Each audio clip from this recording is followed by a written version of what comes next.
अस्सलाम वालेकुम दोस्तों, तुसी देख रहे हो हसीन पंजाब टीवी ते मैं तुहाडा मेज़बान अमीर हमजा। दोस्तों सब तो पहले अपने चैनल नूं करो सबसक्राइब ते नाल ही लगे बैल आइकन का बटन दबाओ ताकि साड़ी हर आने वाली नई वीडियो तुहाडे तक आसानी नाल पहुँच सके और तुसी वो वीडियो देखो सब तो पहले। जनाब अज असी हसीन पंजाब टीवी ते 3 झोटियां लैके हाज़र होए हाँ। मेरा कैमरामैन तुहानूं झोटियां दिखा रहा जनाब, मूँह दोंदियां ने।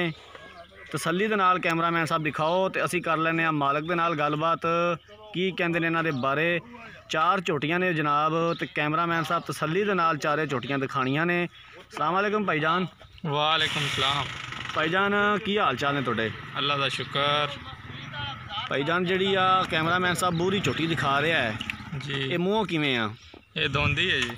ये मूँह दोंदी है तो इनका की हिसाब किताब है, की डिमांड इहदी है? फंडर है कि गब्बन गुब्बन भी है? ये जी फंडर है, असी तो करांगे गल सीधी। ये सारियां फंडरां ने कि कोई विचों गब्बन हैगी है? नहीं जी, सारियां फंडरां ने। ये चारे ही फंडरां ने जी। ते मूँह किवें ने चारे? मूँह दोंदियां ने। मूँह दोंदियां ने ते इन्हां दा जनाब जिहड़ा डिमांड शमांड की करदे जे? कट्ठी करनी है कि लैदा करनी डिमांड? ये जी बाकी तिन्नां दी कट्ठी करांगे ते जिहड़ी है बूरी है इंदी अलग है जी। बूरी दी की डिमांड है? बूरी दी डिमांड है जी 1 लाख रुपये।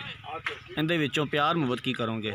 अगर कोई भरा लैन आ जाए बूहे ते फिर 5 छड्ड देंगे। ते जिहड़ियां बाकी 3 ने इन्हां दा की करना है? इन्हां दी की डिमांड करदे जे? ये जी 85 च। ते इन्हां च की प्यार मुहब्बत करोगे? इन्हां च कोई प्यार मुहब्बत नहीं, इन्हां दा जिहड़ा ना फाइनल रेट। इन्हां दा फाइनल रेट है ते बूरी विचों 5 छड्ड दोगे जी इंशाअल्लाह। मूँह दोंदियां ने जी। अब बूरी दा जनाब मूँह फड़ के विखाओ सानू, ये मूँह किवें हैगी है?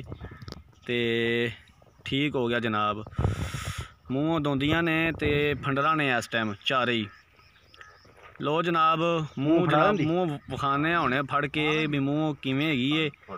ते बाकी तुसी गलबात सुन ली मालक दी कि फंडरां हैगियां ने, कोई गब्बन गुब्बन कोई नहीं हैगी। बूरी जिहड़ी है ये 95 दी फाइनल देनी है ते बाकी जिहड़ियां 3 ने जनाब ये 85,000 दियां फाइनल देनियां ने।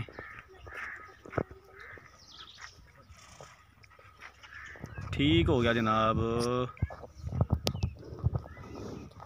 लो जनाब कैमरामैन साहब एक बारी फिर विखाओ। ठीक हो गया भाईजान, ठीक है, रहन दो बस, छड़ दो, दोंदी है, ठीक हो गया। लो जनाब अगर किसी वीर भरा ने झोटियां खरीदियां ने, साडा राबता नंबर 0312 612 2054 ऐसे नंबर पर व्हाट्सएप बनिए। अगर साड़ी वीडियो पसंद आई है वीडियो लाइक तो शेयर ज़रूर करना। अगली वीडियो तक दो इजाज़त, अल्लाह हाफिज़।